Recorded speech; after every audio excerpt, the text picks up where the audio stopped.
Olá, irmãos, graça e paz. Louvamos a Deus por essa oportunidade de estarmos juntos e hoje compartilharmos a respeito da segunda carta de Paulo aos Tessalonicenses. E em especial o capítulo 2, quando Paulo dá como resposta a sua primeira carta sobre um assunto que ainda hoje é tão mal interpretado, podemos dizer assim, em nossos dias, que é um assunto que tanto deveria ser claro para nós os cristãos, que é o que se refere à segunda vinda de nosso Senhor e Salvador Jesus Cristo. Então eu gostaria de ler os versos 1 e 2 dessa carta, segunda carta de Paulo aos Tessalonicenses, que nos diz assim: Irmãos, acerca da vinda de nosso Senhor Jesus Cristo e da nossa reunião com Ele, vos pedimos que não mudeis facilmente o vosso modo de pensar, nem fiqueis assustados por causa de espírito, palavra ou carta atribuídos indevidamente a nós, como se o dia do Senhor já estivesse bem perto.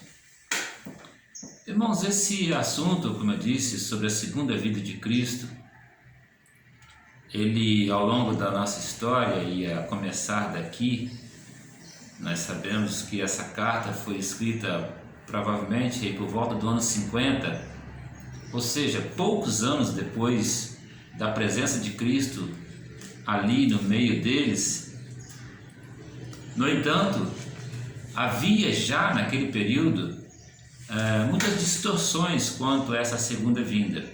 Alguns pensavam que seria naqueles dias e por essa razão não precisariam se preocupar com a vida cotidiana, com a vida da igreja, dentre outros assuntos. Outros, como Pedro vai dizer lá na sua carta, já estavam debochando, brincando que essa segunda vinda não aconteceria, porque se tivesse acontecido já deveria ter acontecido e coisas do tipo. Bom, então para isso nós gostaríamos de afirmar algumas verdades sobre esse assunto, sobre o que Paulo trata nessa carta com esses irmãos. A primeira dela, como eu disse, é corrigir a ideia errada, ou seja, o falso ensino sobre essa questão, a segunda volta ou a segunda vinda de nosso Senhor Jesus Cristo a esse mundo. Então, a primeira é que isso vai acontecer, não é uma hipótese, não é que pode acontecer. A Escritura toda afirma que isso é um fato que já está pré-determinado por Deus para acontecer. Portanto, não há dúvida de que o nosso Senhor virá, e virá em breve. No entanto, não temos, como o próprio Senhor Jesus disse nos Evangelhos, uma data, nem Ele sabe, só o Pai é que sabe. Porém, as Escrituras nos mostram, nos revelam alguns pontos que nos permite percebermos que a história ela tem uma continuidade, e não só uma continuidade, mas ela tem uma programação para acontecer e está acontecendo. E essa programação toda está nas mãos do nosso Deus, o soberano. Então, primeira verdade, é fato que o Senhor Jesus voltará. É fato que isso vai acontecer. Quando? O momento exato, não sabemos. Há, como eu disse, uma ordem predeterminada dos fatos que terão que acontecer antes desse glorioso dia. Ou seja, há fatos pré-determinados pelo próprio Deus que antecederiam esse dia glorioso que é o dia do nosso Senhor. E é isso que Paulo deixa bem claro nesse capítulo 2 da segunda carta dele aos Tessalonicenses. Então, um exemplo disso, de que o Senhor, nosso Deus, está no controle de toda a história, nós observamos nos evangelhos, ou seja, todas aquelas frases em Mateus, Lucas, que nós lemos e ouvimos quando, ao término de uma explicação daqueles fatos que estavam acontecendo, o autor escreve assim: e isso tudo aconteceu para que se cumprisse o que estava escrito nas Escrituras. Ou isso tudo aconteceu como o profeta fulano disse. Mateus 1:22, por exemplo, temos uma dessas frases. Então, para confirmar que tudo aquilo que estava acontecendo no período em que o nosso Senhor veio pela primeira vez, o seu nascimento virginal, aquela ida para o Egito, o seu crescimento, aquele momento lá no meio dos doutores, quando ele ainda era uma criança, e a sua tentação no deserto, o problema com Judas, que o traiu, tudo isso aconteceu para que se cumprisse o que estava escrito nas Escrituras. Então, tudo o que está acontecendo em nossos dias está acontecendo exatamente como nosso Deus explicitou para nós por meio das Escrituras, e agora nos nossos dias, mas não pelos profetas, mas pelos apóstolos e pelo próprio Senhor Jesus nos evangelhos. Então, meus irmãos, a primeira verdade: nós não podemos jamais adormecermos ou ficarmos como quem está alheio à história da raça humana, porque tudo isso está acontecendo e continuará nos mostrando que o propósito de Deus está se cumprindo e que nós, como igreja dele, povo eleito, nação santa, fazemos parte, estamos inseridos nesse processo e, portanto, vamos passar por ele até o dia da vinda do nosso Senhor. Então, a primeira verdade é que ele virá, ele voltará. Não está sendo tão comum mais ouvirmos isso, mas não podemos jamais nos esquecer que ele realmente está às portas, está por vir, e isso pode acontecer a qualquer momento. No entanto, como eu disse, nós olhando para a história, para o que está acontecendo à nossa volta, e Paulo deixa isso muito claro no verso 3 aí da carta que nós lemos, quando ele diz assim: ninguém vos engane. É sabido de todos que na história contemporânea da igreja há muitos, ou pelo menos alguns grupos denominados cristãos que se levantaram e procuraram de alguma forma dizer ou estabelecer uma data para que esse evento acontecesse.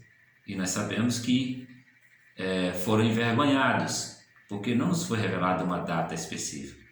Porém, esses grupos que se levantaram e colocaram essas datas como sendo a data fixada por Deus para acontecer, não está nas Escrituras isso. Não tem nada disso escrito. É por isso que Paulo diz: ninguém vos engane, de modo algum. E ele vai além, e ele diz: pois isso não acontecerá sem que primeiro venha a apostasia. Então, o que está acontecendo aqui é que alguns líderes, alguns falsos apóstolos, estavam dizendo algo sobre esse assunto e falavam que os apóstolos haviam dito, ou que existiria uma carta que trataria desse assunto, e Paulo diz: olha, isso não é verdade, que ninguém vos engane. Por quê? Porque há uma programação para isso acontecer. E louvado seja Deus, Paulo nos traz isso com tanta clareza aqui, e nós podemos observar e perceber que essa palavra está se cumprindo em nossos dias. Quando Paulo diz que isso não aconteceria, ou seja, isso que a volta do nosso Senhor, a segunda vinda de Cristo, não aconteceria sem que, primeiro, acontecesse a apostasia, aí no verso 3.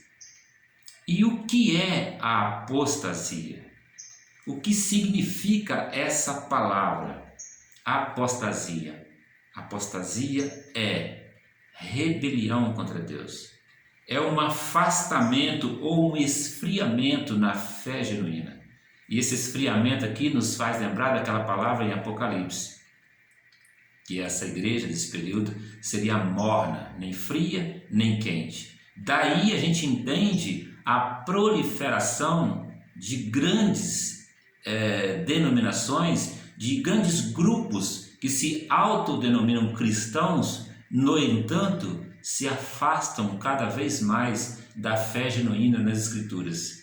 Se apegam cada vez mais em outros deuses, não se contentando, poderíamos dizer assim, apenas com o Deus, o nosso Senhor, o Todo-Poderoso, o Soberano. Então, uma das características de que realmente estamos vivendo os últimos dias e de que a volta de Cristo está próxima é de que essa apostasia, esse afastamento da fé genuína, essa chamada fé morna, essa rebelião contra Deus, contra as coisas concernentes a Deus, esse amor que está se esfriando pela obra de Cristo, pela igreja, pela salvação do próximo, pela vida piedosa, pela dedicação, pelo viver de um modo digno do Evangelho, tudo isso que está acontecendo à nossa volta, em nossos dias, está confirmando que a volta de Cristo está próxima. Isso tudo nos mostra e confirma que realmente ela acontecerá. Mas Paulo ainda nos ajuda mais, com a graça de nosso Deus, nos mostrando que além da apostasia, um outro fato, um outro evento que acontecerá antes da vinda de Cristo é o surgimento, ou seja, é a revelação de um homem iníquo, ou seja, do aparecimento do homem da iniquidade, ou filho da perdição, como o próprio Paulo diz aí, ou o anticristo, como João vai usar essa palavra, essas duas palavras. E isso tudo nos mostra que a apostasia, então, é uma preparação, é a pavimentação do caminho para esse anticristo se levantar. E por que, então, a apostasia vir antes? É porque justamente para um povo apóstata, e perceba o detalhe que aqueles que se afastam, que se esfriam na fé, estão de alguma maneira inseridos em algum grupo chamados ou denominados de cristãos. Veja que os incrédulos estão à parte desse grupo. Então nós estamos falando aqui da falsa igreja e da verdadeira igreja, o povo eleito. Quem vai se esfriar, quem vai se afastar, quem vai se rebelar totalmente contra Deus é a falsa igreja. São os falsos grupos que se dizem cristãos, mas que não são. Porque a palavra de Deus, o próprio Deus, nos garante que o seu povo, a sua igreja, o grupo eleito, ele será preservado até o fim. Mas o que nós vimos aqui, como eu disse, é que esse tipo de igreja que está levando multidões ainda hoje a serem enganados com falsos ensinamentos, estão sendo levados para esse tipo de vida apóstata, e sendo apóstata, aceitar com tanta facilidade a presença desse iníquo, desse homem da iniquidade, desse filho da perdição, desse anticristo. Então veja bem que o que é característico de um grupo apóstata?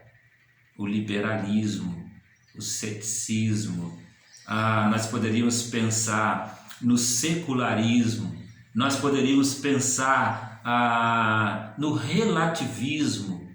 São tudo preparação para a chegada desse anticristo. Se não há uma lei moral absoluta, se não há uma verdade clara, absoluta, única, então, depois de se acostumar, poderíamos dizer assim, numa vida apóstata, afastada de tudo aquilo que é absoluto, ou seja, que é Deus, que é concernente a Deus, então esse indivíduo, esse grupo, esse homem estará pronto para receber um falso, e ele vem antes justamente para isso, para enganar, um anticristo, não só no sentido de vir antes, mas contra Cristo, um que se rebela, que se declara totalmente contra Cristo, e ele vai, e o seu caráter é definido aqui mesmo nessa carta por Paulo como o filho da perdição, aquele que se opõe a tudo, inclusive aos falsos deuses, trazendo para si como único Deus justamente para enganar ou procurar enganar os eleitos. E ele vai ostentar-se, ou seja, ele vai desejar tomar o lugar de Deus, e ao fazer isso ele vai se ostentar-se. Por quê? Ele vai se autodeclarar como o único Senhor. Ele vai se autodeclarar e por isso ele vai ter em suas mãos, ou vai ser, a própria lei. Então a apostasia é uma preparação para a vinda do anticristo. Veja a sequência dos fatos, e a palavra nos mostra isso. Isso tudo serve para nós, Igreja do Senhor, como alerta. Como Paulo diz nessa carta, ninguém nos engane, que ninguém vos engane. Por quê? Porque, irmãos, acerca da vinda de nosso Senhor e da nossa reunião com Ele, é as Escrituras, é essa verdade absoluta que nos mostra, que nos aponta com tanta clareza o que estamos vivendo nesse período da história. E como está escrito nos Evangelhos, tudo isso está acontecendo exatamente para cumprir o que está escrito nas Escrituras. Então, meus irmãos, para finalizar essa sequência dos fatos e o que está por vir, fica tão claro para nós, olhando para o caráter desse homem iníquo, desse homem da iniquidade. Nós percebemos aqui o seu caráter como sendo aquele que se opõe a tudo, aquele que deseja tomar o lugar de Deus, aquele que ostenta. É exatamente o oposto do caráter de Cristo, o Filho amado de Deus, quando ele veio a esse mundo. Totalmente o oposto. Totalmente. Então eu quero terminar lendo o verso 17 desse capítulo 2. Aliás, eu vou ler o 15 ao 17, quando nos diz assim: assim, irmãos, ficais firmes e conservais as tradições que vos foram ensinadas, oralmente ou por carta nossa, e o próprio Jesus Cristo, nosso Senhor e Deus nosso Pai, que nos amou e pela graça nos deu uma eterna consolação e boa esperança, confortem o vosso coração e vos fortaleçam em toda a boa ação e palavra.